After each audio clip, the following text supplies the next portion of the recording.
Greetings Mavericks and new viewers.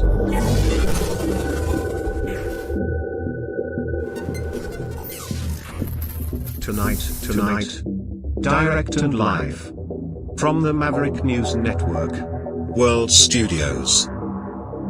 This is Maverick News with Rick Walker.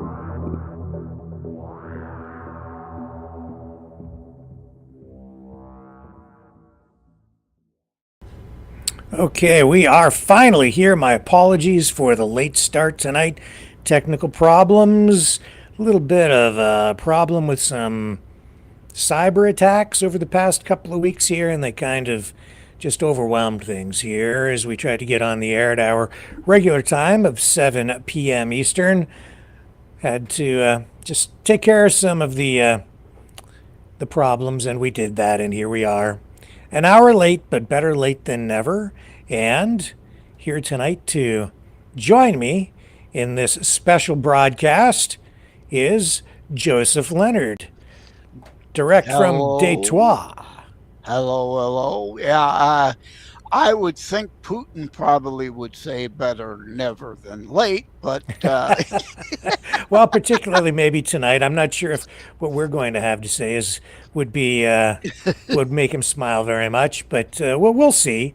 We always try to be fair and balanced here, but that is the subject du jour, the decision by Biden to give Ukraine clearance to use U.S.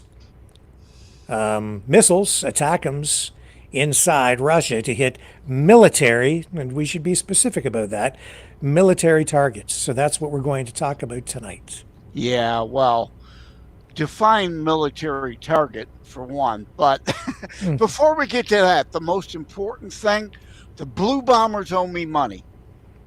The Blue Bombers? Why did you... They cost me money. Take up a collection. I'll take loonies and toonies, but you owe me some money. The only thing gray about the Grey Cup was the lame play of Winnipeg. See what I did there? Well, even though you're from Detroit, I'm glad you're still kind of tuned into what's going on up here in the Great White North. And on that note, we'll take a little break, and when we come back, we'll dig into this story that has some people flipping out, worried about World War III. You know, someone very profoundly once said many years ago that if fascism ever comes to America, it'll come in the name of liberalism.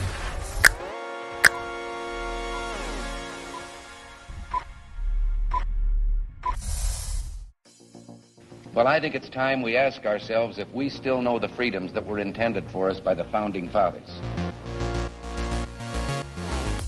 If we lose freedom here, there's no place to escape to. This is the last stand on Earth. The entire world is watching. Every dictator, every crazy dictator in the world is watching.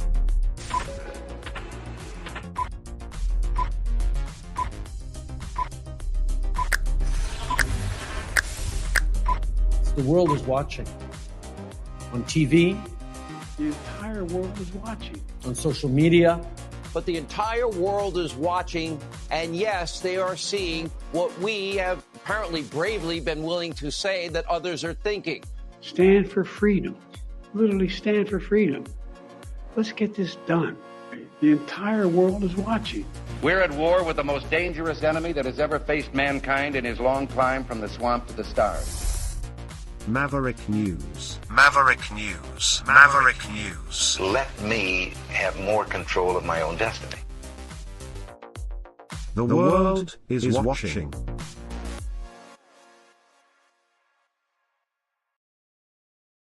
He's a fighter. He's a survivor. President Trump, defiant, strong. He is determined to make America great again. Pay tribute to the 45th President of the United States with this collectible t-shirt from the Maverick News Memorable Moments collection. Even a would-be assassin's bullet could not stop him. Instead, he emerged with his fist in the air ready to fight. For freedom. Get your Trump Fighting for Freedom t-shirt with any donation of $30 or more to Maverick News. There are two iconic artistic designs to choose from. But there is only one way to get these. Donate at freedomreporters.com. Support free speech. Free media. Support Maverick News. Call 1-866-248-1490 or order online at supergeeks.tv.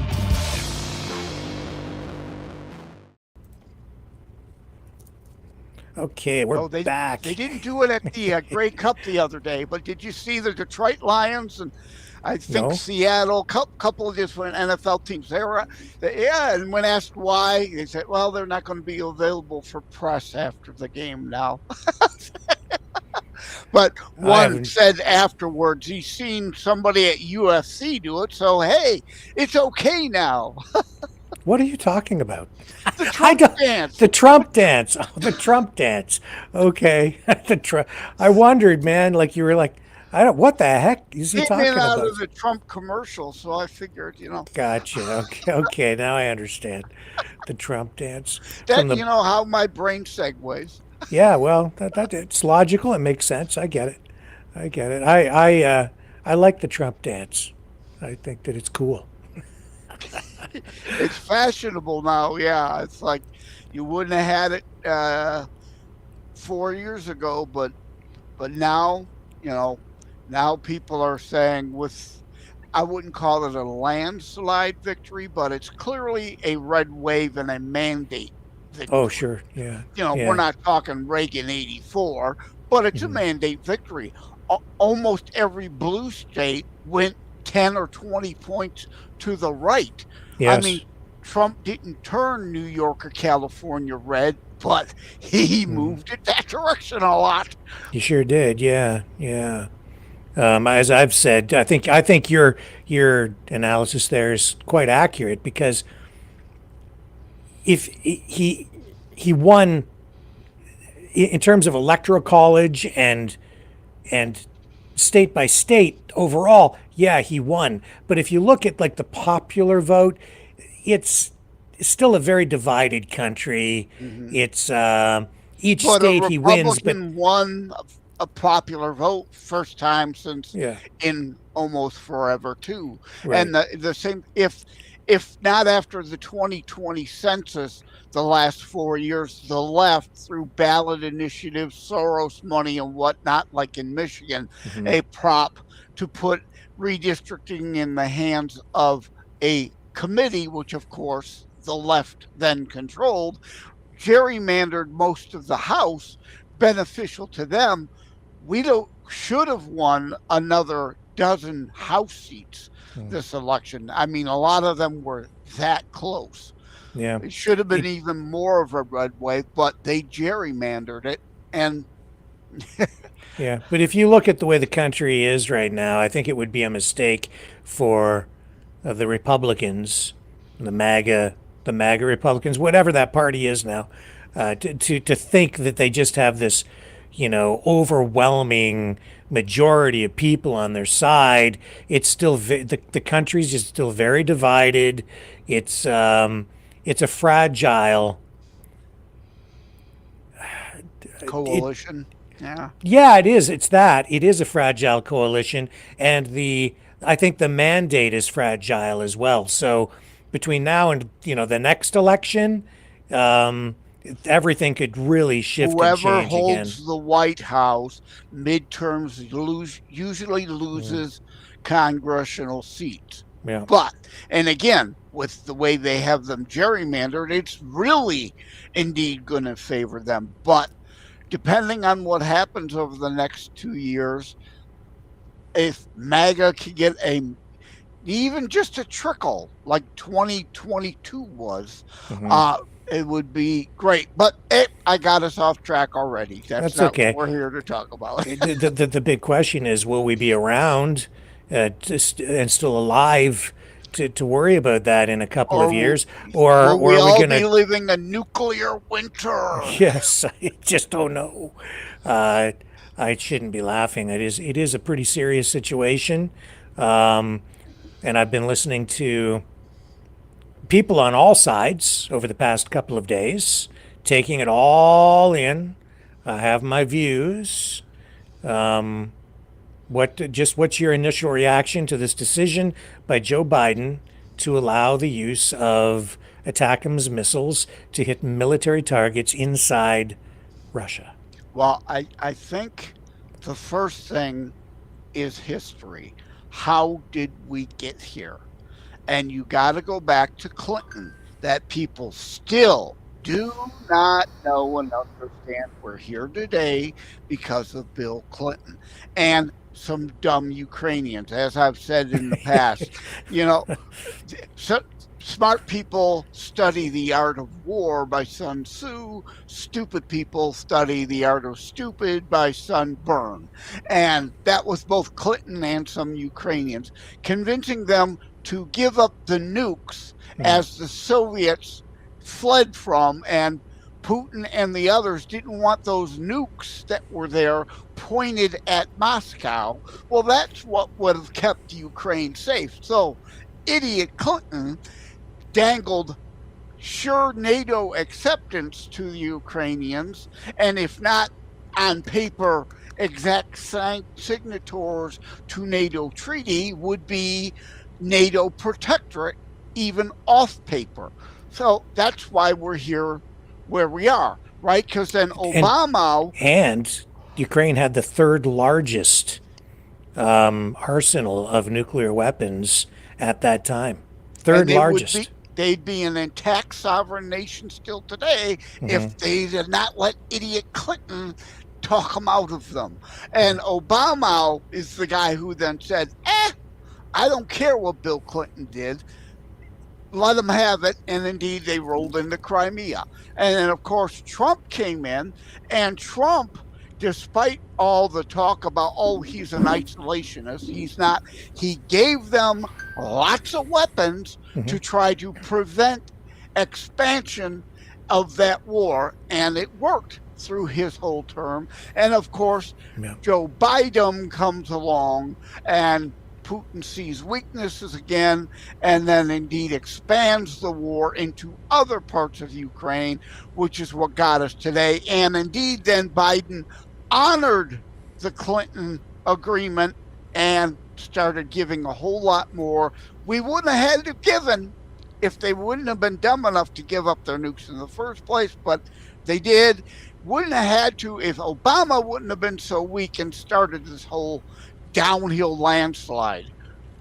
Yeah, and when they gave those nukes up, that led to the Budapest Memorandum, which was a guarantee by the UK, Russia, and the United States that Ukraine's borders would be respected and protected.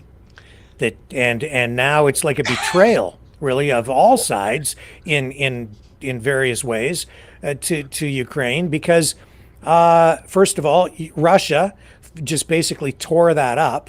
Putin tore it up, ignored Russia it. Honored anything. They don't. They never honored the START treaty and everything. I think anyone who thought Russia would not eventually renege on that, I'm sorry, complete moron.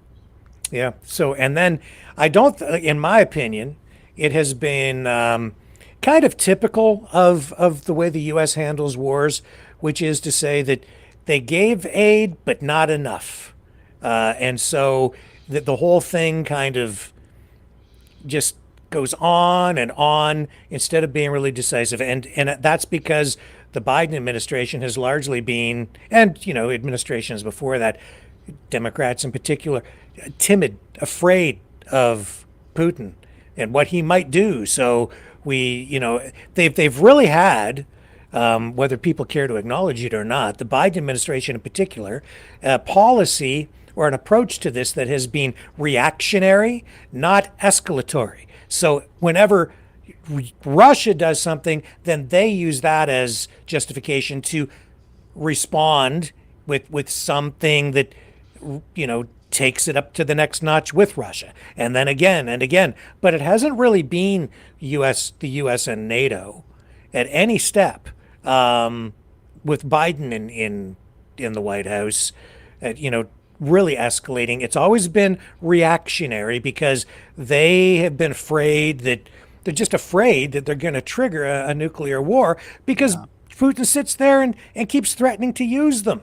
He keeps threatening to use nuclear weapons. And it's a return to the domino theory idiocy, almost Neville Chamberlainism, of appeasement.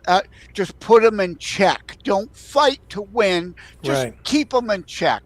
And that's a sure way to lose. Yes. Not trying to win, which brings us again where we are today. Now, finally giving them the go-ahead. And as I said to you when we talked on the phone this afternoon, who the hell are we to give or withhold permission for weapons we give them? It's their territory. It's their land. Once we give it to them, it's theirs. They should go forth with the art of war as opposed to Biden's the art of stupid. And full circle to the top, what's a military target? They're striking Ukrainian grid. Their electrical grid is game. Fuel depots, open game, legitimate military target. Yeah. And if the Russian people start to feel it as a side effect of that, well, hey, that's bonus, because they need to wake up, because apparently the 100,000 plus body bags, to the point that they need to bring in 30K NOCO troops now to make up for all of his losses. The people need to be made to feel it, so they put pressure on. That's what's really going to drive Putin to the negotiation table. And they've attacked Kyiv, so I'm sorry. Moscow, fair game. You know what? This is what is blowing my mind, Joseph. The way people here are being bombarded with, I would say, propaganda. It's affecting the way they're viewing this. Just look, if you have country X and country Y, and country X fires missiles, country X fires missiles at country Y, and your country Y, what would you do? If I would fire missiles back at country X. But what we're being told is that, in this case, country X, being Russia, is allowed to fire missiles at country Y, being Ukraine, but Ukraine's not allowed to fire missiles back at country X. Well, it's like you're not allowed. Now you can, if they come into your country, you can fight inside Hamas. Ukraine, but you're not allowed to fire back at the. It's like they get to punch you in the face as many times as you want, but all you can do is, I don't know, like kick him in the shin. Right. Ukraine is not supposed to bother to fully strike back, just like the handcuffs on Israel. Hezbollah, Hamas, Iran, out of Syria, out of not Yemen, but Yemen, right? Yeah. The Houthis, right? That's right. But they're supposed to not strike back. No, peace through strength. If they know you're handcuffed, they can punch on you all doggone day long. But the minute you show, you hit us, right? The old saying, they bring a knife, you bring a gun, right? They put one of yours in the morgue, you put 10 of theirs in the morgue. Remember you remember the attack? We talked about it on this program. The attack on the Sevastopol beach, where the Russians were flipping out and making a big deal out of the use of cluster munitions. Which it wasn't. No, which I don't think it was either. When you really look back at it, it wasn't at all. But we struck their missile batteries. It's like Hamas and Hezbollah hiding in hospitals. They put them on the beach with beachgoers. So it's human shields. This is the thing I've kind of just had it up to here with the Russian BS, because they were like, the U.S. is guilty of a war crime because they used cluster munitions in Sevastopol. Well, overnight, the Russians launched another massive attack on Ukraine using what else? Cluster munitions. That's what they did. And they hit civilian targets. They hit apartment buildings. I think that the number of civilians killed is somewhere around over a dozen. A dozen? Yeah. innocent civilians killed with cluster munitions that the Russians were flipping out about, saying that the U.S. was guilty of a war crime. And then RFK Jr. picked up on the Russian propaganda himself and accused his own country of committing a war crime when it was clearly a bunch of propaganda at the time. It's just, it blows my mind. And now today, these people who are like, they're really just, their minds are twisted around. Nobody's coming out saying, well, the Russians used cluster munitions overnight, and even the UN has condemned the use of cluster munitions and blah, blah, blah. You don't hear any criticism at all of what the Russians have done. Nothing at all. But that's what they did overnight in response to a lot of this. They've been escalating, ramping things up since the election of Donald Trump. I wrote down collateral damage so I wouldn't forget, right? There's always, when civilian lives are lost, it's always bad. There's always going to be some mishap on either side. Right, collateral damage. But the degree of it going on in Ukraine is way beyond coincidence and collateral damage. They are purposefully, willfully, malice aforethought attacking civilian targets. You will not convince me otherwise. Just like, again, Hamas hides under a hospital begging for that hospital to be bombed, and then they go to the world because there are stooges who will repeat the propaganda. Oh, look what the Jews did. They killed some kids. You were using them as human shields. That hospital, unfortunately, even after they drop leaflets to tell you to clear the hospital, it's now a legitimate military target. You didn't clear it. Hamas made sure they weren't able to clear it, and it gets leveled. Oh my God, look what they did. It was them using them as human shields that caused the situation. Well, just a few nights ago, I ran, it was like some recent Google Street Views inside Ukraine. And as you drive down, the roads in different parts of Ukraine, like the apartment buildings, like damaged, blown out from missile attacks. It's unbelievable. So yeah, I'm sorry, but that's not an accident. That's not an errant missile here or there. These are civilians being targeted. And just like the beach, again, they put the missiles at the busy beach, knowing they would be struck. Right. Yeah, they're because Sevastopol, that is a port, and they have military assets there. And then they're still encouraging people to go there for tourism while they have a military target there that is a legitimate target. So it's irresponsible to do that to your own people, to say, oh yeah, go have a good weekend at the beach. Oh, don't mind those missiles over there that is got a big bullseye on it, and you're standing right next to it. Duh. Yeah, duh. And so the solution they came up with after that was to, I'm told that, or I read that they decided to put in bomb shelters, so that people could run to the bomb shelters at the beach, right? But and here's the other thing about everything in Crimea and in that area, that's a big tourism area, right? Crimea, so tourism over the past year has just, it's bottomed out. Like, it's cut probably in about half. From everything that I've been reading about it. The Russians don't care about that. They just want it to be one big open warm water port. That's what the whole thing was about to begin with. Another thing, history, people have no clue, right?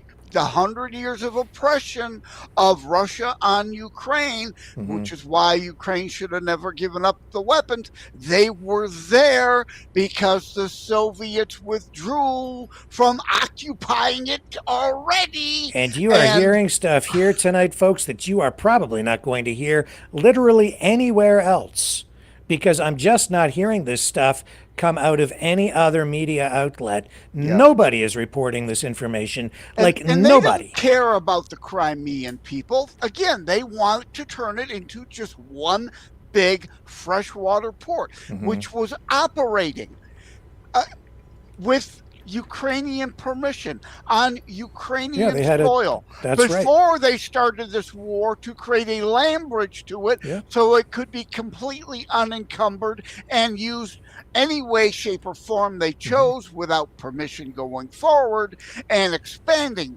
that port. Which is more misinformation that was even propagated here about how that bridge is just used for civilian traffic, and that is not true. It is used for all purposes. It has become which a made link for it a tourism. legitimate military That's target. right. They use it for the transport of military assets.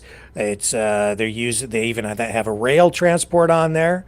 So it's a major connection for the Russian economy now.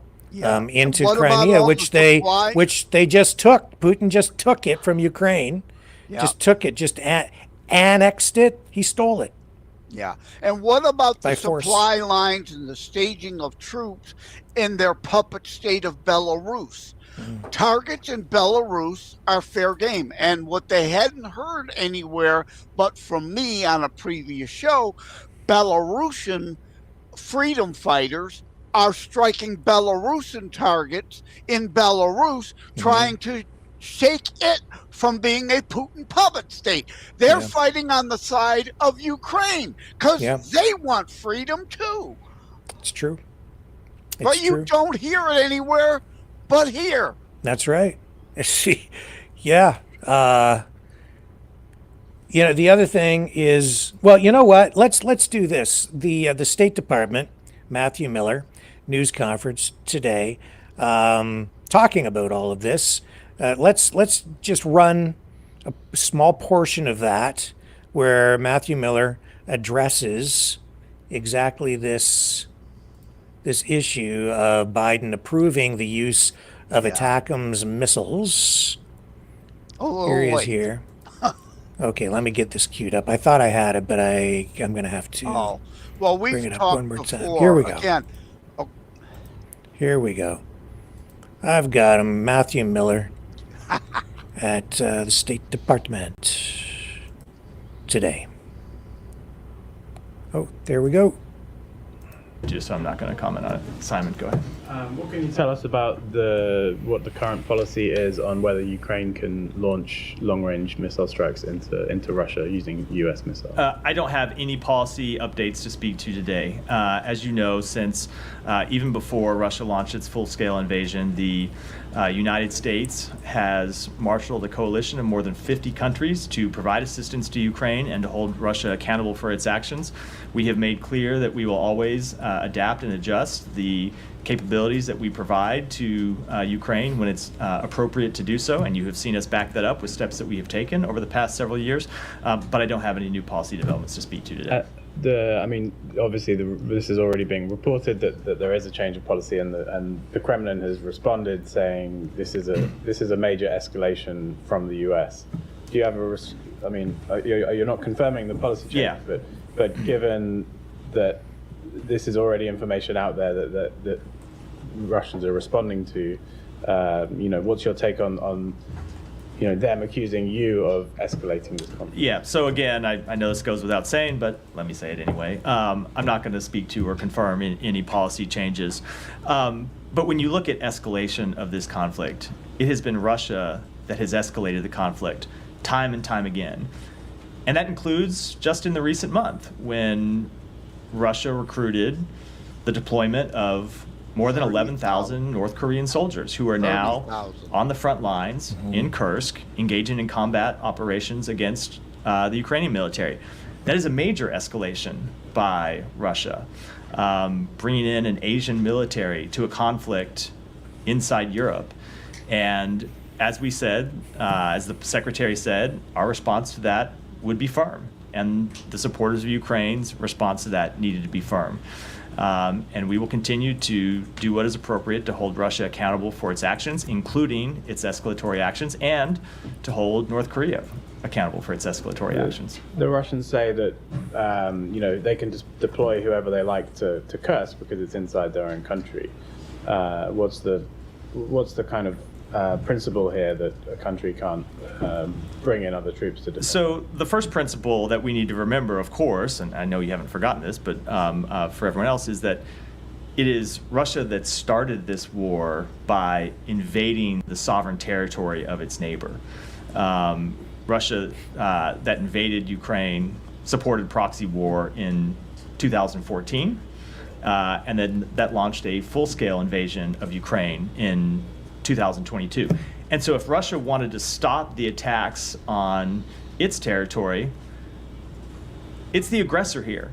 And it could withdraw from Ukraine. It could stop targeting Ukrainian civilians. It could stop targeting Ukrainian civilian infrastructure. It could stop occupying Ukrainian territory. So it matters very much who is the aggressor in this conflict and who is the victim. But the fact that Ukraine is defending the occupation of its territory by launching attacks inside Russia in no way justifies the escalation of this conflict by introducing a foreign army into conflict directly with Ukrainian soldiers. And you've said that since the election of Donald Trump as the president-elect, you've said you will surge remaining military assistance to Ukraine,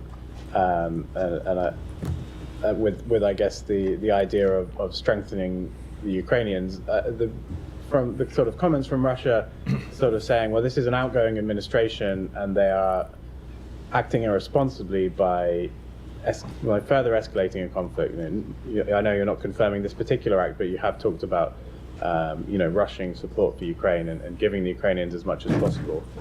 Is there a danger that you are fueling the fire of a conflict that your successor may have a different view on? The American people elected Joe Biden to a 4-year term, not to a term of 3 years and 10 months.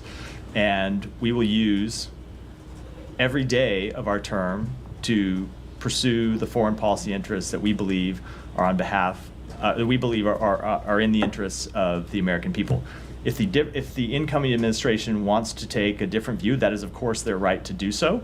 And I expect in many cases they will do so. But it is our duty to fulfill the mandate that the American people gave to President Biden. And we will continue to do that. And I would add that when you look at the position of the American public on support for Ukraine, there has been overwhelming support among the American people, and there's been overwhelming support in Congress for providing this aid to Ukraine. So we're going to continue to provide it and get all of it out the door before we leave office. Yeah, Janet, go ahead. Thank you very much. Russia and North Korea. Russian Kremlin stated that even after the war between Russia and Ukraine ends, North Korean troops will remain stationed in Russia. What are your concerns about the integration of North Korean troops into Russian units? We continue to be greatly concerned about the security relationship between North Korea and Russia. And I think it's worth pointing out our concerns are not just because of the fact that North Korea has introduced its own forces onto the battlefield with Ukrainian soldiers, but what it is that North Korea might be getting in return. Seems very hard to believe that they sent 11,000 soldiers to fight in Russia, potentially die in combat against the Ukrainian military, without getting something in return. Now, we don't know what that may be, but it doesn't require a great leap of faith to believe that it is going to be something that is deeply destabilizing to security in Asia, which is why we have made those concerns quite clear to a number of countries in the region. North Korean Kim Jong-un said nuclear strengthening and announced that the preparation for war had been completed. How do you assess the nuclear alliance between North Korea and Russia? I just don't have any assessment at all to offer from here. Nike. Yeah, just follow up on Simon's question. Do you have anything to confirm the veracity of a news report that following a nod from the United States, France and UK have actually decided to allow Ukraine to use long-range fires to strike deep within Russia, including the Storm Shadow missiles. I don't think you will be surprised at my answer, Nike. Having not been willing to confirm these reports about U.S. involvement, I'm certainly not going to speak to involvement on behalf of other countries. During your recent meetings with European officials, what sense do you get regarding the land for peace? Regarding land for peace, so I will say that when we were in Brussels last week and the Secretary met with a number of his foreign counterparts, met with the Secretary General of NATO, briefed the NAC and received updates from representatives of a number of NATO countries, and of course met with his British counterpart and had a number of other conversations over the past few weeks.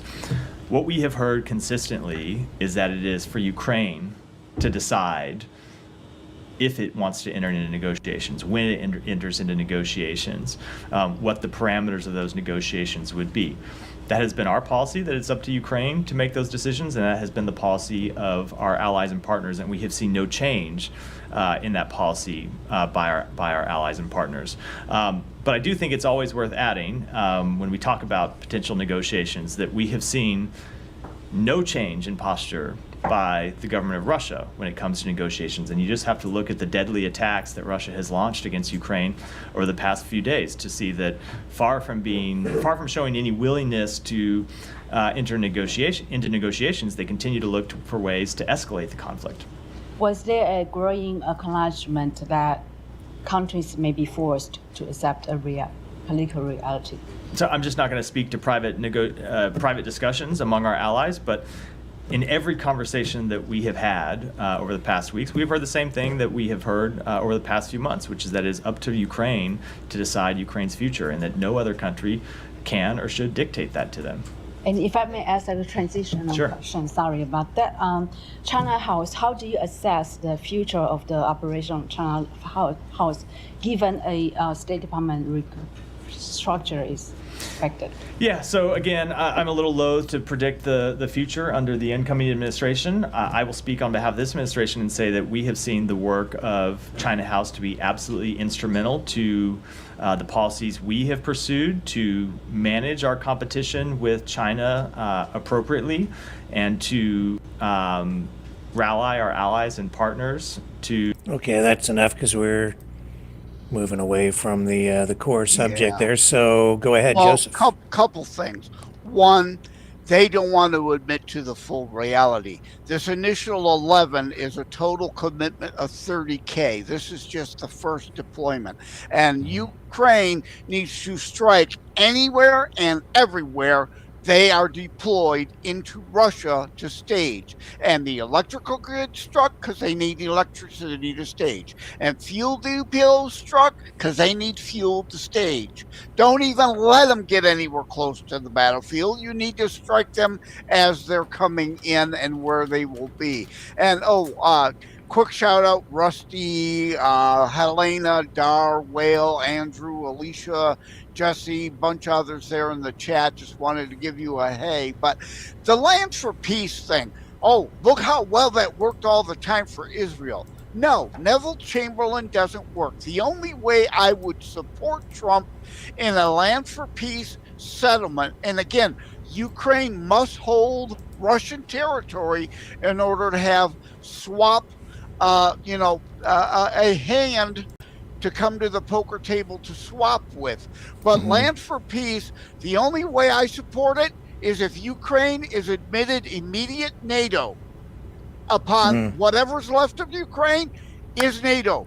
A third Democrat administration will not be allowed to let Russia and Putin have a third bite at the apple. They will be NATO, and full NATO will respond.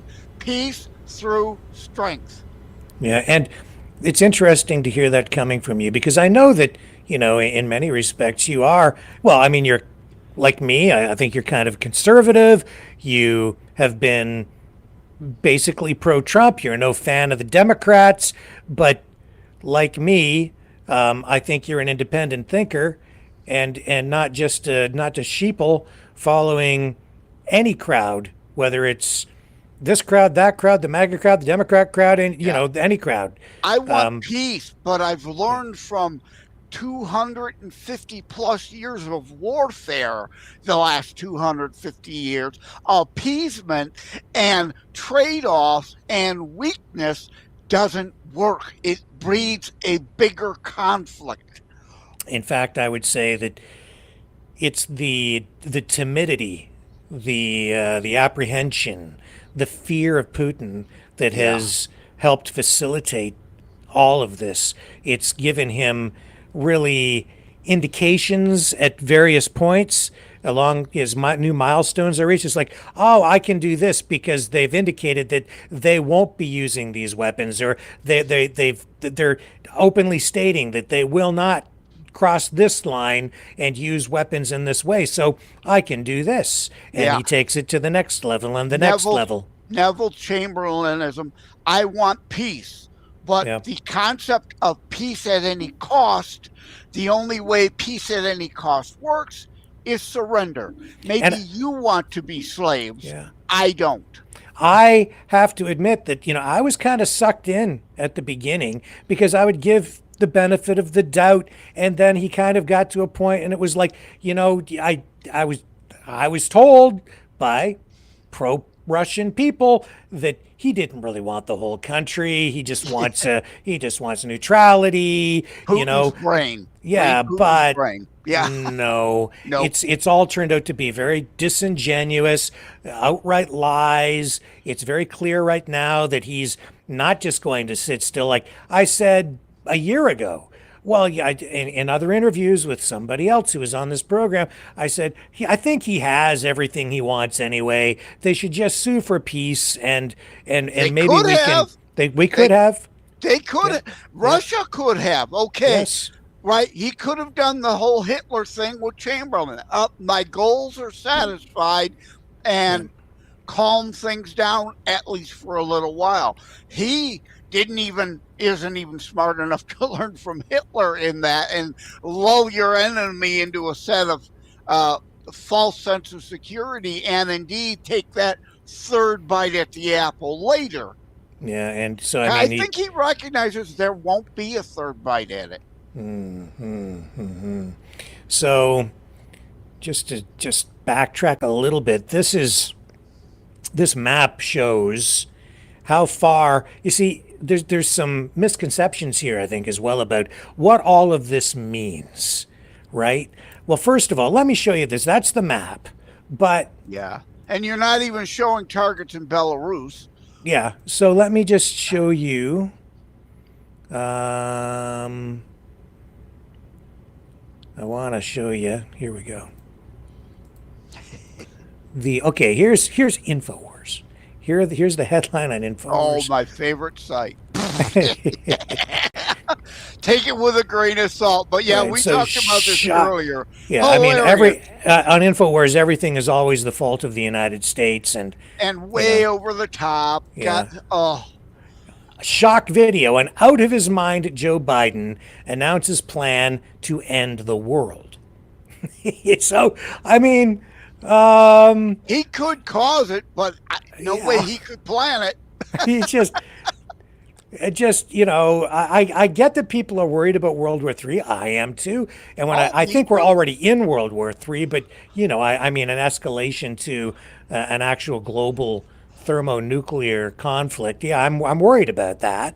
But I don't think Joe Biden woke up in the morning with a match in one hand and decided to set the world on fire. Yeah. I don't think he's that insane. Yeah, what's the Sting song? Let us pray that the Russians love their children too. The Russians do. Their leaders don't give a flying you know what. Well, it's Putin. They'll be in the bunkers, the nuclear-proof bunkers. I hate to say this for my Russian-loving friends, but just stand back, try to be objective, and my views on this have evolved over time. And look, there's one man who keeps threatening to use nuclear weapons. Only one guy. and that's Vladimir Putin. The over Russian and over people are not my enemy. Right. Have never been. The leadership has always been, going back from Lenin on up. Mm. And I haven't heard. Have you heard of it? Like, have any U.S. presidents in recent times said to Russia, you better watch it or we're going to nuke you? Has Biden ever said that? I don't know. Didn't Biden accidentally slip something like that once about? I don't remember. A slip of the tongue kind of a thing? Like, I don't. He might have, but yeah, no. We tend to want to try to de-escalate things and assure. The problem is mutually assured destruction is not a deterrent anymore because these crazies don't care. Yeah. People, Russians, you are not my enemy. Your leaders do not care one whit if you're vaporized. They will be in the nuclear bunkers for the next 100 years with all the food and resources they've stolen from you so they can live underground 100 years and then come back out. And in recent weeks, Putin used a very alarming turn of phrase. For me, very alarming. He said, and I think this was during the BRICS conference, he said, if missiles like this, in this scenario, are used against us, or these kinds of weapons are used against us in Russian territory, we reserve the right to use nuclear weapons. And I thought, what the hell is that? What do you mean you reserve the right to use nuclear weapons? Who has the right to use nukes? I mean, that's you can argue, is it a war crime? Isn't it a war crime? Blah blah blah. But ultimately, that's a very strange thing for anyone to say. We have the right to nuke you. If you shoot a missile at us, we have the right to nuke you. Like I have the right to free speech. I have the right to exist. I have the right to nuke you if I feel threatened because if Ukraine shoots at us with a missile because we've attacked their country, if they fight back, if you fight back and punch us in the nose the way we punched you in the nose, then we have the right to incinerate you. Yeah, we get to vaporize you with our nukes because we're bigger than you. Always threaten first strike, and they wonder why we need defensive missiles and defensive battery missiles everywhere. Most of our missile systems are defensive in nature to shoot down incoming offensive weapons. Mm-hmm. And that's really where Ukraine has been left. That's where Israel has largely been left. The Iron Dome. The Iron Dome. It's like, well, what are they worried about? They only shot like 1,000 missiles last night, but they could shoot them all down. So what's the big deal? Well, because they shot 1,000 missiles at them. That's why. They shouldn't need an Iron Dome. Right. If they're under attack and they're firing missiles at you, right, then I would say whether you can shoot them down or not, like that's an attack. And I think that is what in part worries Putin with Trump. He realizes we're looking to cut spending, and there is plenty at the Pentagon to cut, like all the DEI crap, all kinds of woke generals that can be fired. There's all kinds of places to cut, but he's talking about a Iron Dome for the U.S. and like Reagan's SDI. Could that bring about a Gorbachev? Maybe after they wake up and overthrow Putin. I don't know. And we could get an era of peace again, at least for a while, till the next Putin comes along. Because remember, people, history. Putin was Yeltsin's PM. He was waiting in the wings and was undermining Yeltsin, who came after Gorbachev and was still promising perestroika. Putin undermined him in order to ascend to the presidency and then PM for a while, then back to he's been dictator of Russia for several decades now, and people still refuse to recognize it and refuse to recognize over and over his boast to reconstitute the Soviet Empire. And it's sad to say, but the a lot of the online and even mainstream media analysts out there, they've been so, they come in so poorly prepared. They don't know their history. They're not well versed in what's really going on. I don't know. I've just been so disappointed in the lack of quality of the analysis that I'm seeing and getting out there. So people don't remember that Putin was behind the coup against Yeltsin that temporarily failed, but then he ousted him a little bit later anyway. But he tried to overthrow Yeltsin in a coup. I just watched Piers Morgan taking on a pro-Russian influencer, and after the pro-Russian influencer, I'm not going to even name who it is because I don't want to lead people to him, but he like lays out the story, the narrative, the Russian narrative, and all that Piers Morgan had coming back is, well, I think that what you said is basically a pile of crap.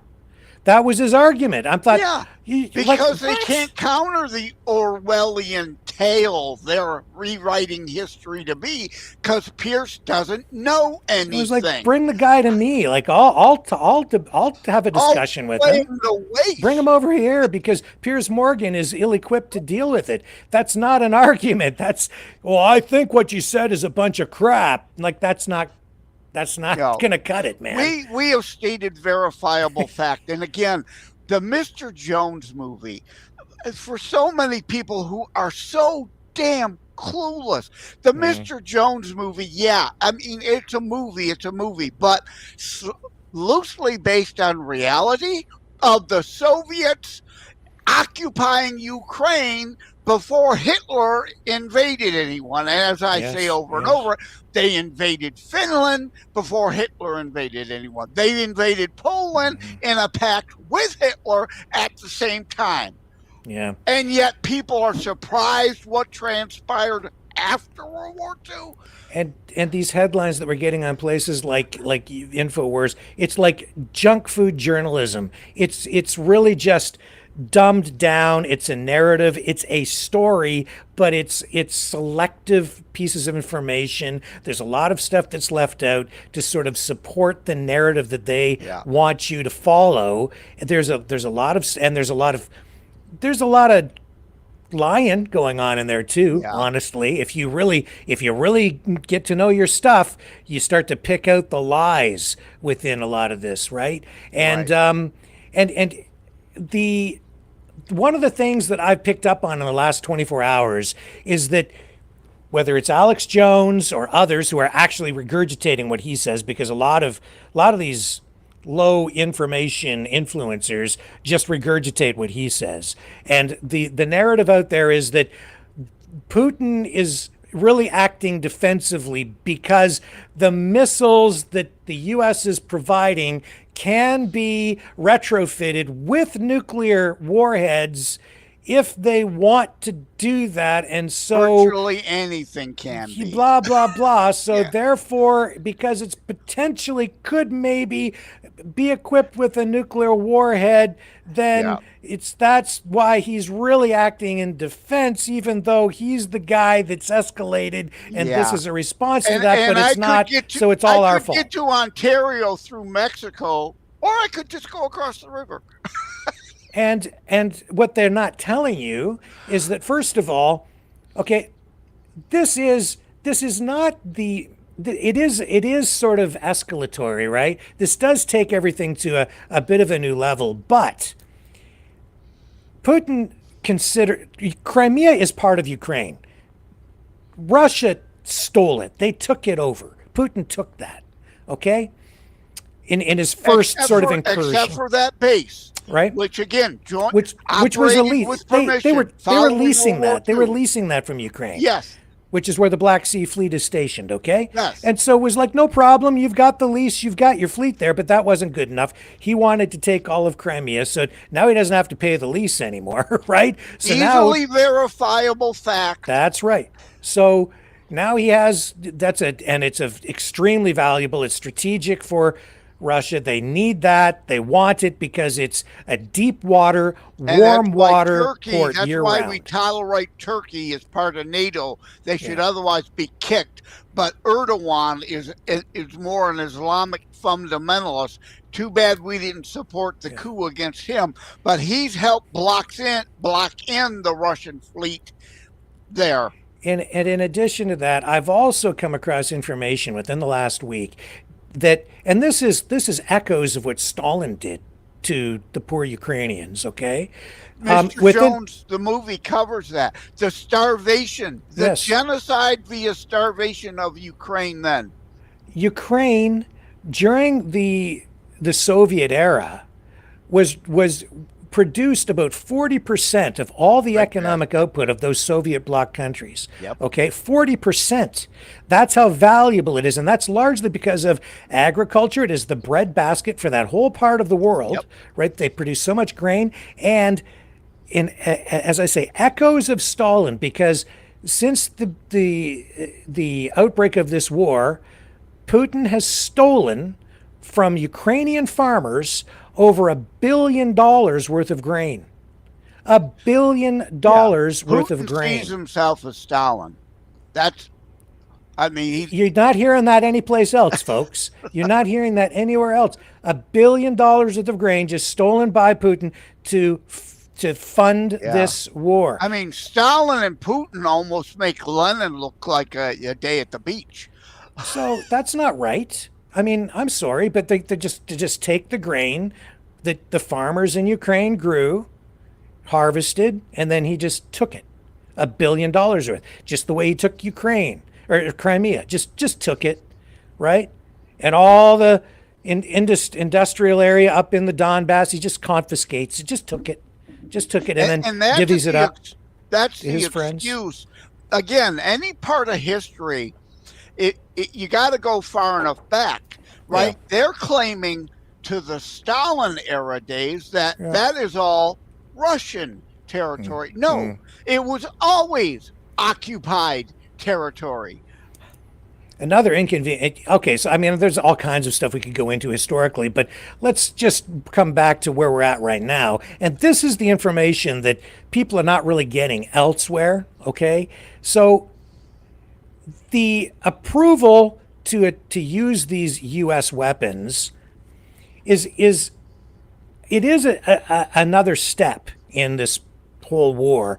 But as you said, it's a response. It's like the Crusades. Yes. I am tired of morons saying the Crusades were an attack of the Catholic Church upon Islamic peoples. No, the Crusades were a response to not all Muslims, Islamic radicals then that encroached on Jewish and Christian lands and were slaughtering Christians and Jews, and the people spoke and rose up, we need to take these lands back so that Jews, Christians, and yes, even Muslims would be able to live in peace.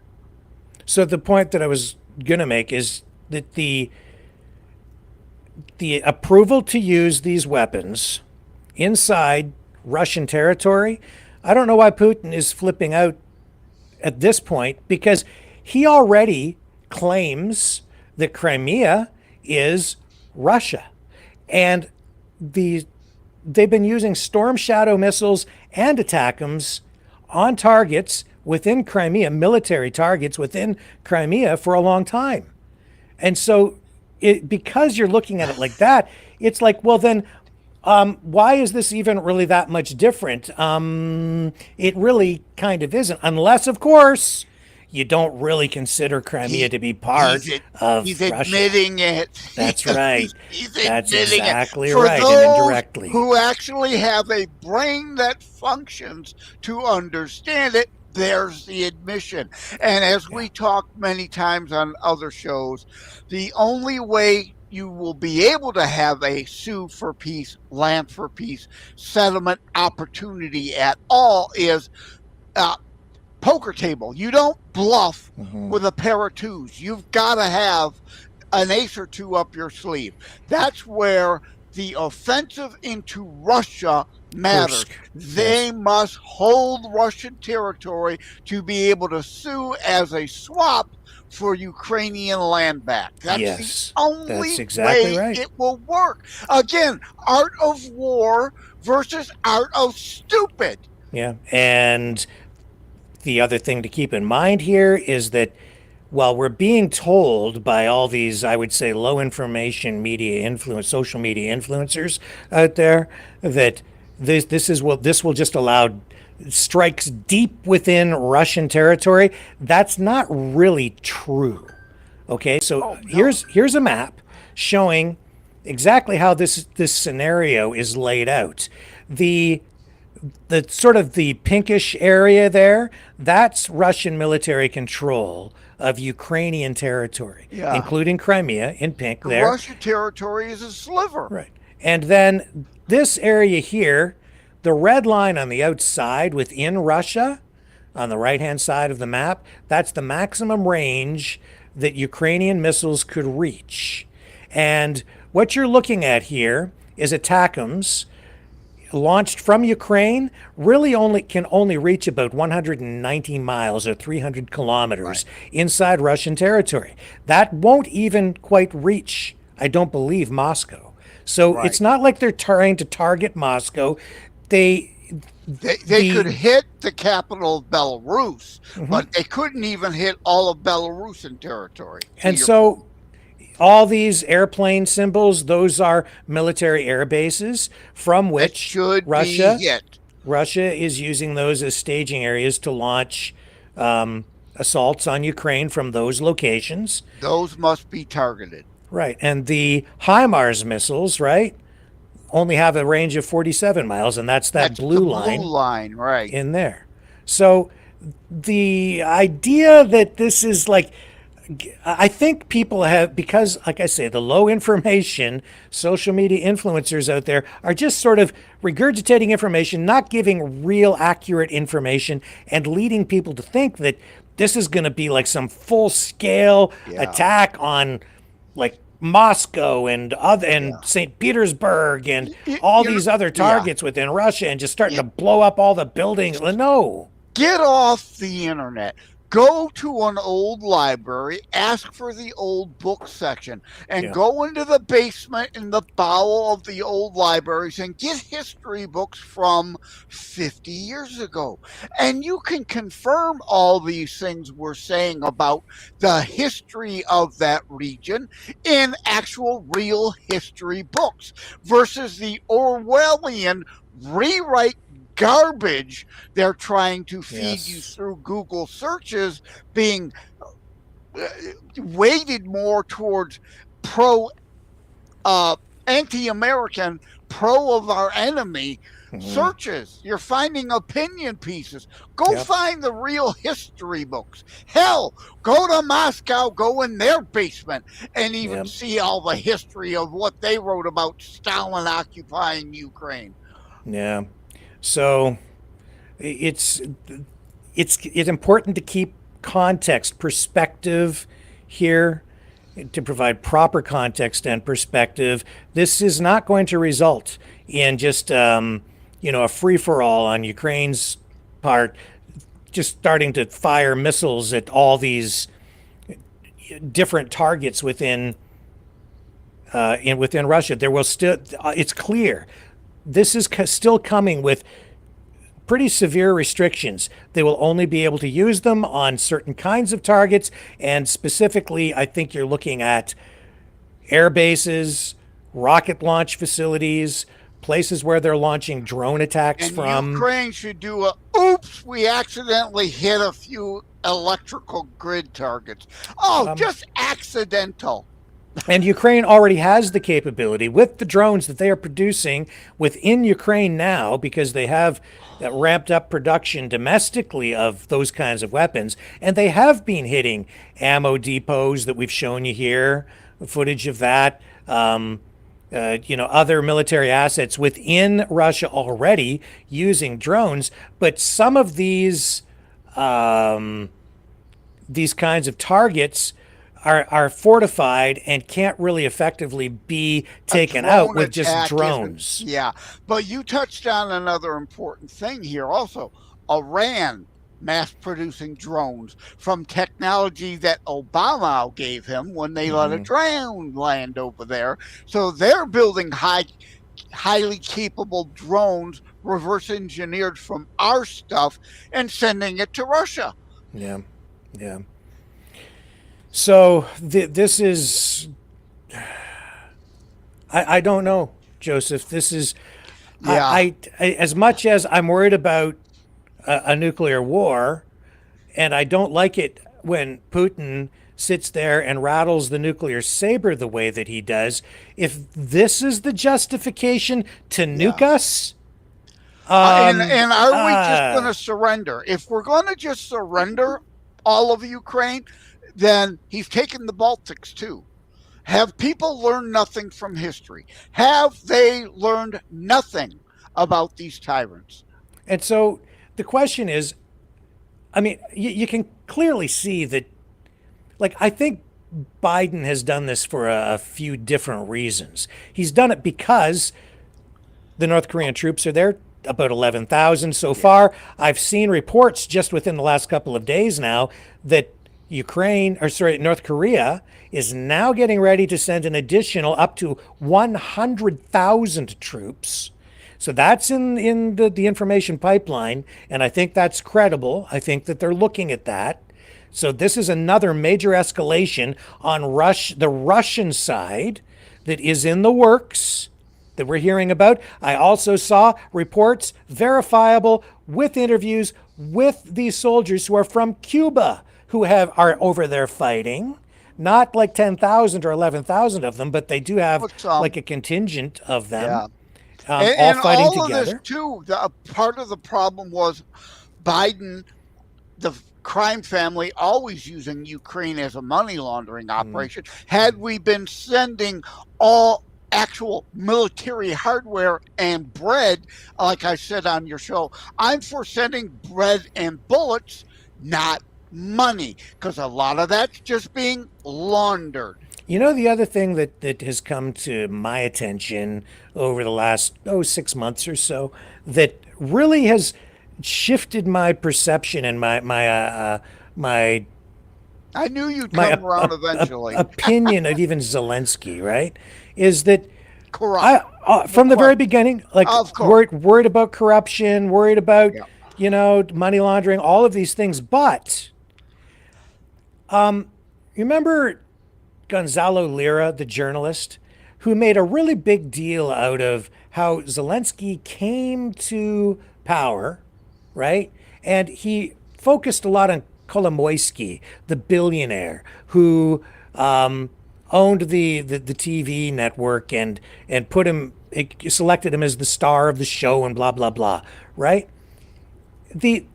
What's happened is, since taking office, because the European Union has indicated to Ukraine that the only way that they can integrate more into the EU is to deal with corruption and address it and hold corrupt people and oligarchs accountable, is to fight it. Part in it. No, yeah. So, but here's the thing. But get this. Let me finish. Zelensky has done just that. In fact, to the point where Kolomoisky, the guy who is alleged to have created Zelensky, he's now facing charges of corruption within the country. So Zelensky is actually the guy that created Zelensky, allegedly, is now in a lot of trouble. He's up on charges and is in court.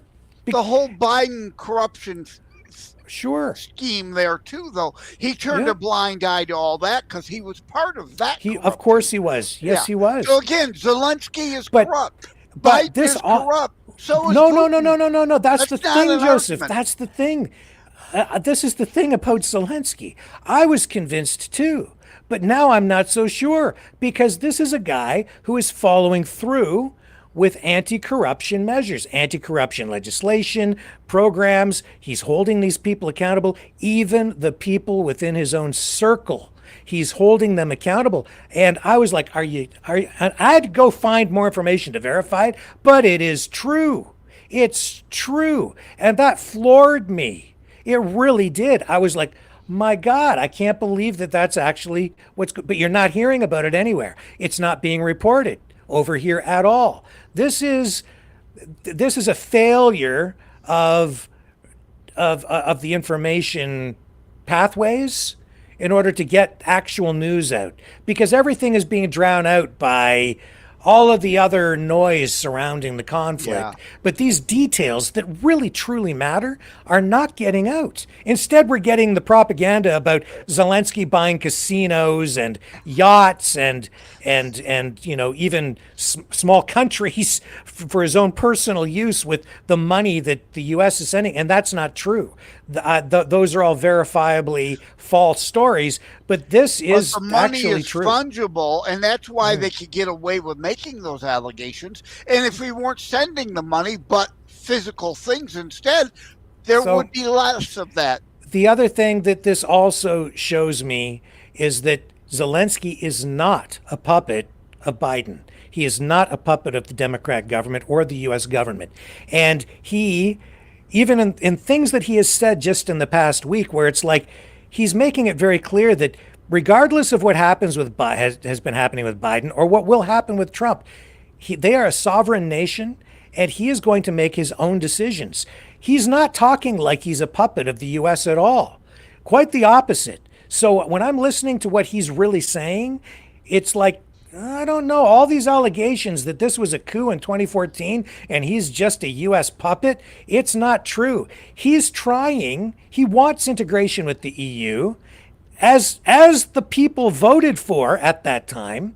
And in order to do that, he is following through to address the demands from the EU that they deal with issues like corruption and meet all of the conditions for EU integration and membership. And not NATO membership, European Union integration for economic trade. That's what that's about. That's also what Putin has been very upset about. He doesn't want that at all. But no, the Ukrainian people do. And it's tough to do any of that now while there's a war going on. Like I wrote a piece at thelibertybeacon.com, all these people, Zelensky's a dictator. He canceled elections. Well, how exactly it's a war. How do you hold a free and fair election during a war? Excuse me, Mr. Putin. No country does. Would you mind us putting our election boxes here? And, we trust you won't meddle with the results there. Now, of course he couldn't hold the election, you morons. No, I mean, and that's the other narrative that's spun up, right, is that he's a dictator because they suspended elections. Every country has provisions in their constitutions and their laws that provide for the suspension of elections during wartime. It's just what's done. In the United States, were we to let southern slave states, once the Civil War was going, to participate in the next presidential election? Hello? I mean, come on. So it's a war zone. Yes, perhaps he could have held partial elections in the free areas to elect new representatives in the free areas for a new parliament in the free areas, but whole swaths would not be able to vote. So how is that a complete, fair, and free election? But at least he would have partially done parliament where he could have. That would have bought him a lot. And I spoke to that in my article. If he'd have met it part way. And I understand the argument that Russia is worried about NATO surrounding them and, all of these things. But purely defensive, it's bull. Upon really close scrutiny, it just doesn't really hold water. Correct, it does not. It really doesn't. There's only been one aggression by NATO, and that was following 9/11. There was the other time that we've gone into places as Western allies. The South Korean War. China and Russia pulled out of the UN. It became a UN action. South Korean War was not NATO. It was UN. Like during Clinton, the Bosnian. It was a UN action. None of these were NATO. None of them. Zero. Mm-hmm. So he's worried about missiles being launched from Ukraine if it's a NATO country, but given what the technology is out there, there are other countries that are NATO countries right now that could launch missiles into Russia at any time. So it doesn't hold water. It doesn't was make never a threat to Russia. Part of NATO or not, they were never ever a threat to Russia. It was always a threat the other way, and 100 years of history show that to anyone who is not a retard and willing to spend more than 5 seconds looking at things other than Putin ass-kicking apologist propaganda. And I spent way too much time giving credit and benefit of the doubt to people who I was maybe even intellectually intimidated by, like Professor John Mearsheimer and Jeffrey Sachs. But you know what? Bring them to me now.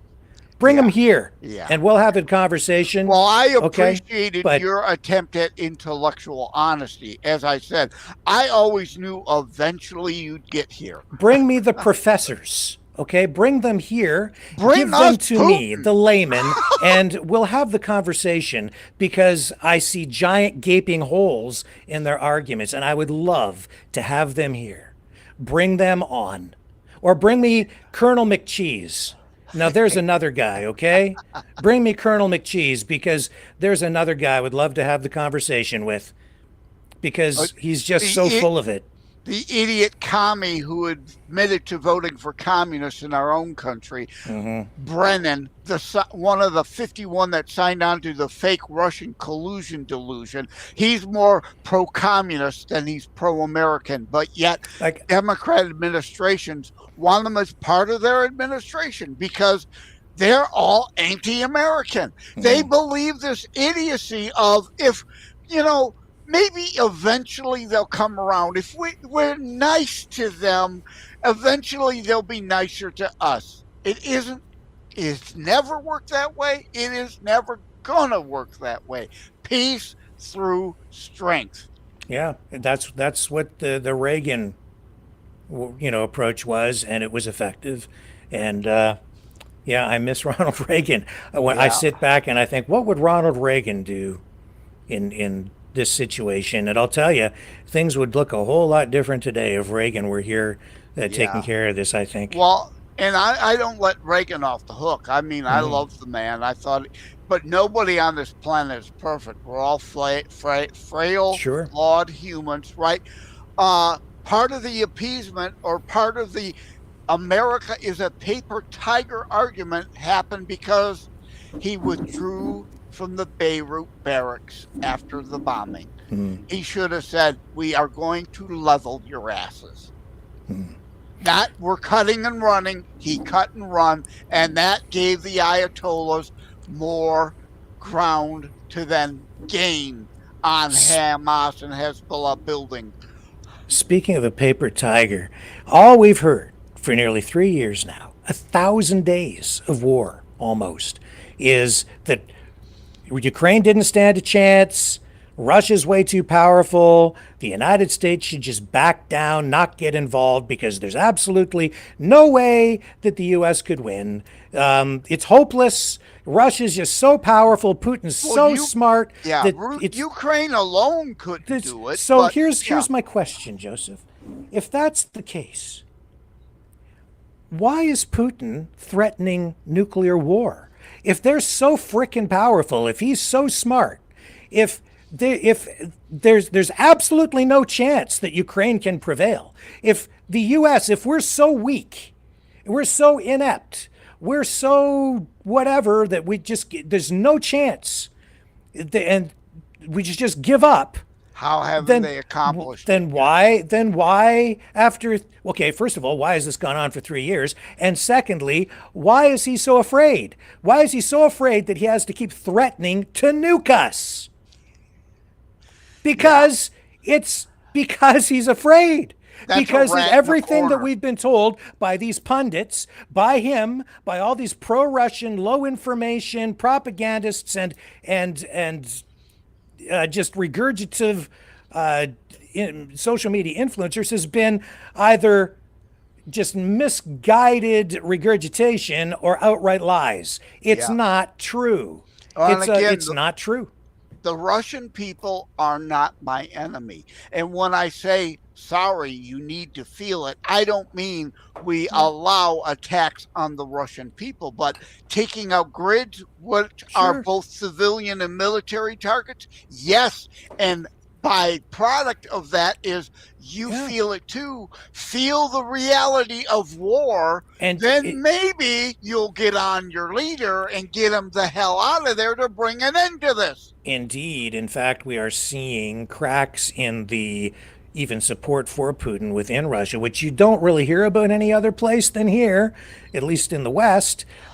But some of the oligarchs who would really just like this war to be over with, the support for Putin is waning a bit because even within the population of Russia, people are not happy with the war over there either. They want it to end. Too many body bags coming back. Yeah. Right? They like perestroika. They want to make money too. Sure. And that's what we should be focused on. Let's make money and let's make peace. All of us and everybody together makes money and we'll just make the world better. For everybody, yes. Sure. Rising tide, lifting no need all for boats. this. No need for this. But I'm sorry. And then this idea, like I'm even seeing Donald Trump Jr. saying, this is just Joe Biden trying to start World War III before we take office. Well, for crying out loud, I mean, like, no need simpleton, for that. Please. Like, whatever. That's politics, I guess, right? But, nah. No. That's over a line. I expect better. See, the difference is I'm clear what side I claim to be on, but at the same time, I don't wear that partisan hat all the time. Yeah. I call out my side when they go too far, and that went too far. Yeah, I think so too. And I've in the past been, very critical of very, very, very critical of Joe Biden and the Democrats and Trudeau and and less so maybe Trump. But I'm not going to sit here and pull punches either with Trump. Like, this is my job as a journalist, is to hold politicians accountable, and just pursue the truth, regardless of what the politics is surrounding it. I'm just trying to get you truth. In his first term, sure, and trying to correct a lot of that, he might go overboard on the other, like the use of military. Spare me the posse comitatus crap. Yeah. When you've got gangs literally taking over blocks of a city, that's not posse comitatus at all. You get the Rangers and the SEALs to train for a couple of months, and then on one day you go in with them and take back those buildings from them and give them back to our real citizens. And that's not a military action against our citizens. But that's to bring it, bailing them out of an occupied force. Sure. To bring it back to the issue at hand, what do you think? See, I think as much as Trump has told people he's going to end the war in a day, I guess he meant when he takes office, although people I think were expecting him to do it before he takes office. I don't know that that's really appropriate, but I don't think that's going to happen. I think it's far too complex.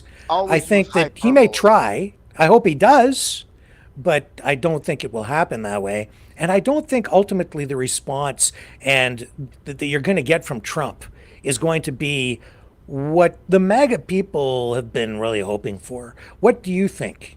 Yeah, it's always been a degree of hyperbole. And our enemy, Russia, not the Russian people, Putin, and the communist stranglehold still over there, they have a say in this. And again, the only way there can be a peace is if we make them feel it, and Ukraine holds big chunks of Russia to be able to trade, to sue for that peace. But yeah, it's not going to happen overnight.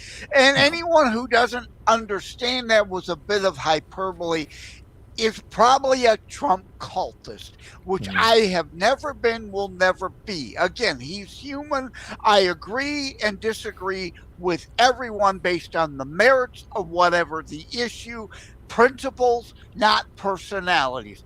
And yeah, it's not ending overnight. It didn't happen overnight. It's not going to unwind overnight. But indeed, he brings a more stronger position to the table to bring about the peace than another 4 years of Biden would have ever done. It would have absolutely gone on another 4 years under him. You know, it's sort of in a way a replay of past wars. You look at even World War II, and it took the United States some time to come around and actually get involved in World War II. So maybe it's just history rhyming in a way. What do you think? I think there's probably some merit to how you're using that as an analogy. Every situation is different, but as you said, yeah, history may not absolutely repeat, but it rhymes a lot. And it does because a lot of dumb people don't know any history to learn from it. Yeah, and that's the important thing, is to actually learn from it. And in some cases, I think you have to sort of let things from the past go so that you can move ahead. But it seems like, especially with where Russia is at and Putin, it's like you can't forget it, but you got to kind of let it go, like let the grudge go so you can move forward and reconcile and find a path to peace. And we thought we had that with Gorbachev and Perestroika. Yes. And we did for a while. And Bill Clinton, to a degree, kind of blew it because of the peace dividend he wanted to then spend on leftism here in America. If we indeed would have gone in and helped Russia out better, building their infrastructure and creating those, I understand what I'm talking about here. Sounds an awful lot like globalism, but this isn't the early 1900s. We are all kind of attached globally now. There's these things called ICBMs. Any spot on Earth can be hit from 30 minutes from any other spot on Earth. So yes, we have to think globally to some degree while maintaining our own sovereignty. Yes. And that is the new reality. I mean, it's all interconnected, both militarily because of missiles, right? I don't want to live in the past, but I want to at least learn from it, please. And even the economy. It's a global economy. It has been for decades, many decades now. Yep. Certainly, I'd say really started to really shift toward a global economy in like the 80s. Just it's been progressively more and more integrated over time. Perestroika years, in a way, right? Yeah. But at the same time, I forgot what I was going to say, where I was going to go with that.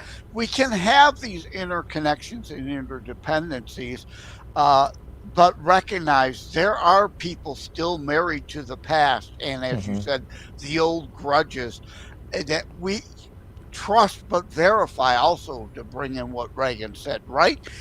I want to trust them. I want to get along with them. I want to cooperate with them, but time after time after time, they show over and over again aggression towards everybody else. Indeed. And the other narrative that I keep hearing from the pro-Russian side is that, and the US pulled out of these different nuclear arms deals, but there are reasons for that they never give you the reason. It's because the Russians were refusing. Yeah, they didn't abide by it. They stopped allowing inspections to verify, and so the U.S. would say, well, then what's the point? We can't stay in the agreement, so There's we a difference withdraw. between trying to cooperate and do a treaty versus surrender. That's the only real thing to assure peace, is to live under somebody else's jackboot. Just surrender. Maybe you want to be a slave, but I don't. That's like Trump and the America First. I'm all on board with America First. Me too. I have never been, never will be on board with America alone or America only. And that's never been Trump's position. Fortress America is no more. Again, those ICBMs, long-range bombers, this isn't the early 1900s. It's the early 2000s, and we need to learn from the past, but deal in the reality we have. We can no longer be Fortress America, and Wilson helped bring about World War II by pulling out of World War I and saying, okay, you deal with Germany, and that shit treaty of Versailles that more or less guaranteed the German people would be so downtrodden and wanting revenge for that at some point that Hitler got his rise. People don't learn. Yeah. It was the pain, the economic pain that the German people went now, through. Like post-war now, the Marshall Plan to help build Germany and Japan after the war, and they are, of course, our allies today. That's the example. It's gone wrong, hadn't taken root, hasn't worked yet totally in Afghanistan because of all the corruption and the difference of culture there, but we at least tried to learn from the difference between World War I and World War II. And again, 9/11 and all that stuff was brought on because we didn't apply it after we helped kick Russia aggressing upon Afghanistan in the 80s. Our failure to engage them economically and help bring them along and make them an ally then, which then turned them into an enemy. Indeed, there's the whole Afghanistan issue that people hear, there's a Russian narrative that circles around that too, but it's like I keep hearing people say all these really anti-American things about Afghanistan. I'm like, that's not really quite accurate, but I mean, that's a whole other ball of wax, and we could get into the history there another night, and that's complicated with the Mujahideen and Russia invaded Finland before we went into that, post World War II. Russia back at Ukraine, Chechnya, Georgia, Afghanistan, all the places they aggressed, but we're supposed to believe Putin's a guy of peace. Yeah, I mean, and it's one of my favorite Mavericks. I mean, messages me virtually every day with, the United States just goes around invading countries, and and they're just a big bully, and it's all the U.S.'s fault. They're evil. Well, no, man, it's not that simple. It's gray areas. Geopolitics and all these different factors, and It's like the Crusades lie again. The Crusades were a response. They were a defense. They were not us aggressing. We were responding to the aggression that occurred. And that's what we do, not always, most of the time. We are not to say that mistakes haven't been made. Big mistakes have been made, sure. Absolutely. And we'll call that out too. But I'm not rah America. It's just you need to look at all sides. You need to have proper perspective. And I would say that a lot of people are not getting that right now. Yeah. A lot of people are basing their opinions on social media that is feeding them information that keeps amplifying a particular point of view, because as you click on stuff, it keeps feeding you the same kind of information. You kind of get caught in your own bubble, in an information bubble, and it just amplifies things. And it's strange how it's affecting people's minds. USA has been more good than bad, whereas Russia, since Lenin, has been far more bad than good. Well, I can understand why Ukrainians want to live in a sovereign nation where they have self-determination and true freedom. I totally get it. And I wish that years of being under the Russian boot. Yeah. Yes, and why not? Like, why wouldn't you want them to have that? And what is that wrong with that? Nothing. If you truly want a neutral country, I'm all in on that, right? But it's pretty clear that Putin, disingenuous when he keeps saying, "Oh, we're ready for peace talks," and no, if you really go back and then you really look, it's like, no, these things like, and then Ukraine just walked away from the peace talk. No, it wasn't quite like that. It was not. The point is, these claims on his side disingenuous. Surrender, you expect them to walk away. It's pretty clear that what Putin wants is total capitulation. He wants to keep the land that he's got, and he might agree to the installation to having Ukraine as a sovereign nation, as long as he gets to install a pro-Russian, pro-Putin president like he had in Yanukovych. And he's got Yanukovych waiting over in the wings, ready to put right back in there the way it was back in 2014, before the people voted against more Russian, for European Union integration, and Yanukovych ended up fleeing the country because of the Maidan uprising. Yeah, that's what it was. The Russian leadership has always considered Ukraine their puppet, their property. Like Democrats had always viewed blacks as their slaves. It's just an economic plantation, as Candace Owens says. They feel they own them. Russia feels that Ukraine was always there to abuse however they saw fit. And as much as, I've heard the pro-Russian narrative that 2014 was just a U.S. military coup, a U.S. CIA coup in Ukraine. No. Actually, even that recorded conversation with Victoria Nuland, no. That you really analyze that, and again, the narrative doesn't really quite hold water. Not when you apply proper context and perspective. It's you expect that. I would expect Putin to try to sell that again. I mean, I've got tinyurl.com Putin apology, Putin atrocity apologist, right? Mm-hmm. I expect him to peddle a lot of crap. The problem I have is the morons that buy into it because they don't look at anything real. Mm-hmm. They just, okay, I'll accept that. Give me a poop pie and tell me it's, pumpkin. Or, and even when Tucker Carlson went over for his interview, I was like, okay, I watched Tucker, him, and then it was like totally, completely unprepared. Right?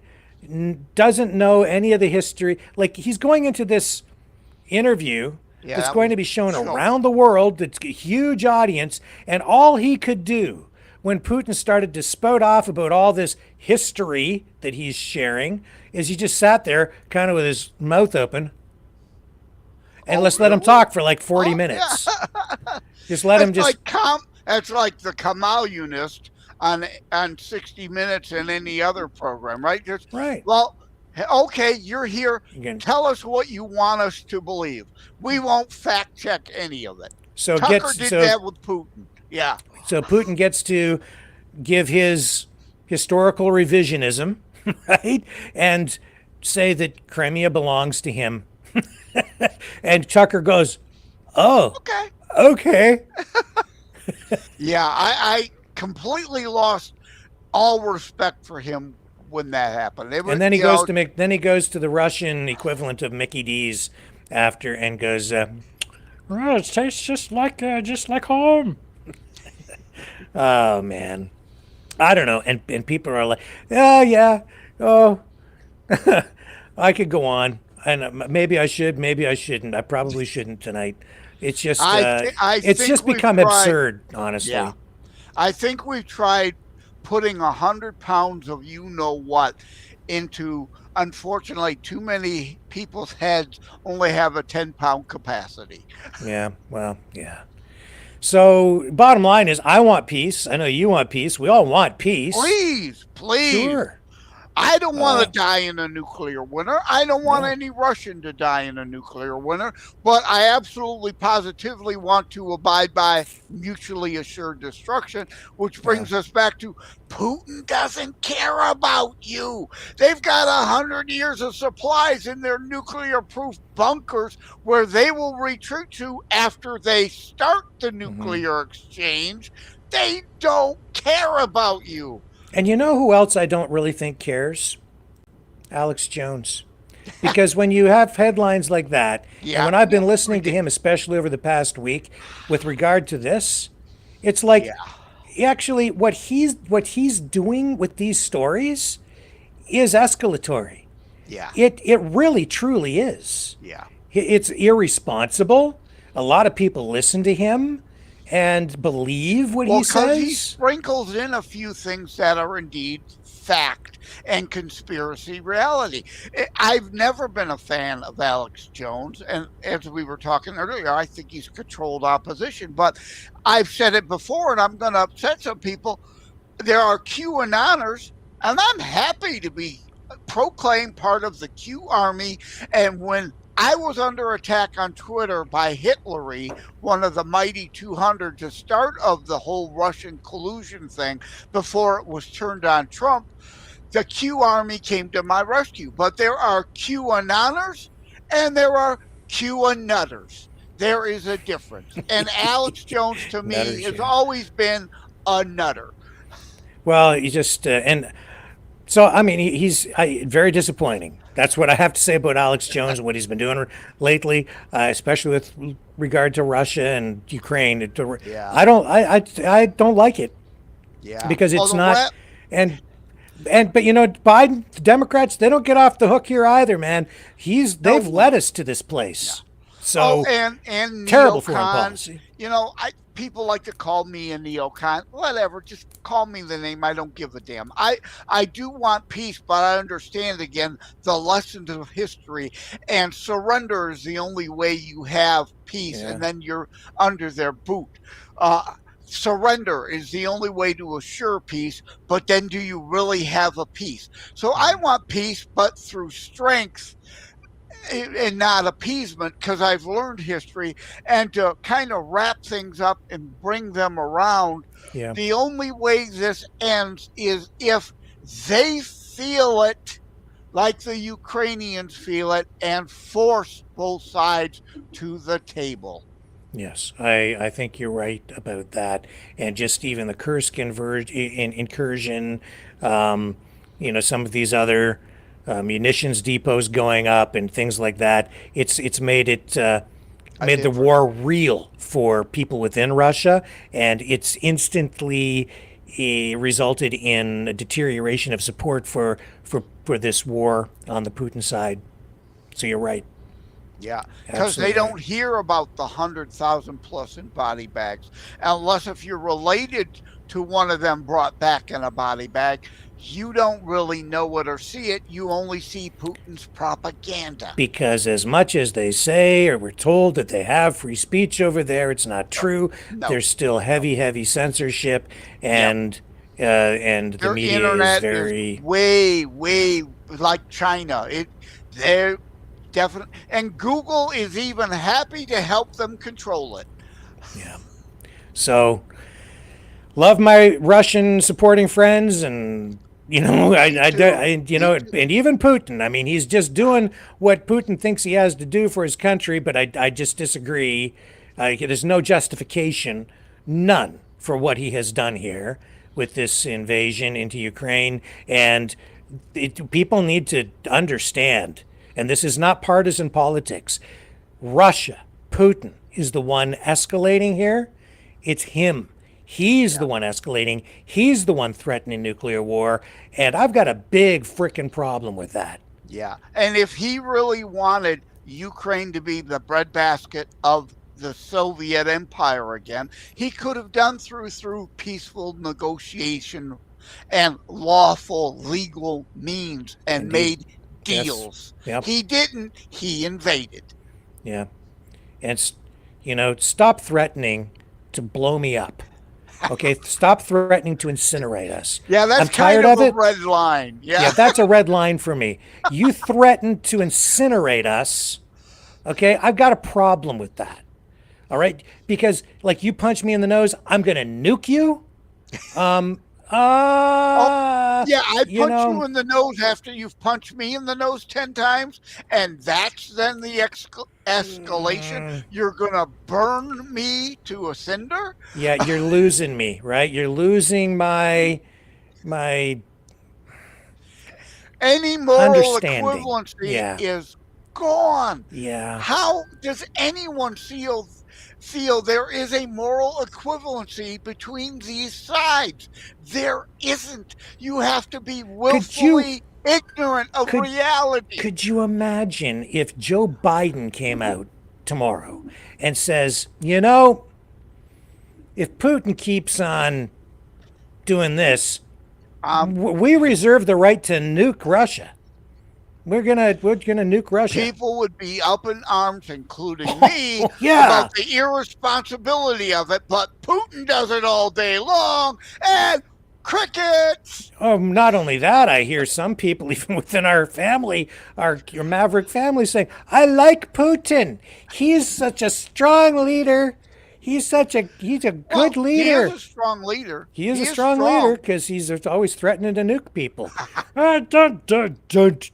Nuke you." Well, you know what it is, and I hate to say this because, being a Christian, hate the sin, love the sinner, and I have gay and lesbian friends, but a lot of people want to see it through a Christian lens, and he doesn't tolerate the LGBTQ elemental plus minus divide equal crap in his nation. So that's what they cling to. It's in a way a homophobia, and again, how much I hate that term, because of course I get accused of it all the time, but I think there might be a little of that in there.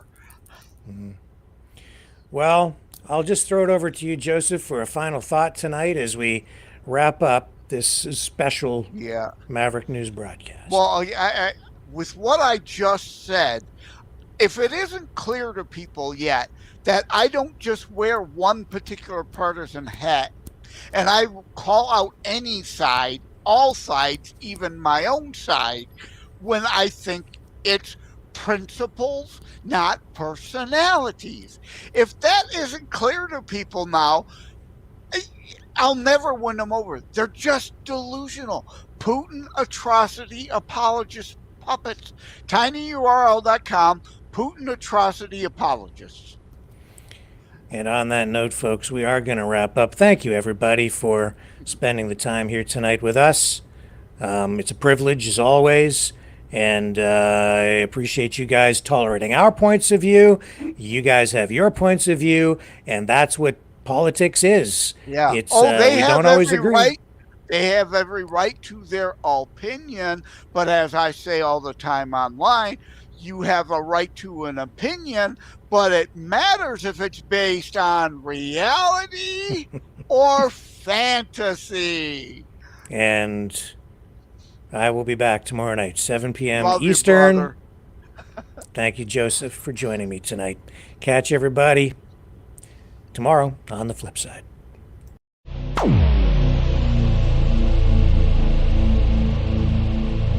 This has been a Maverick Multimedia production.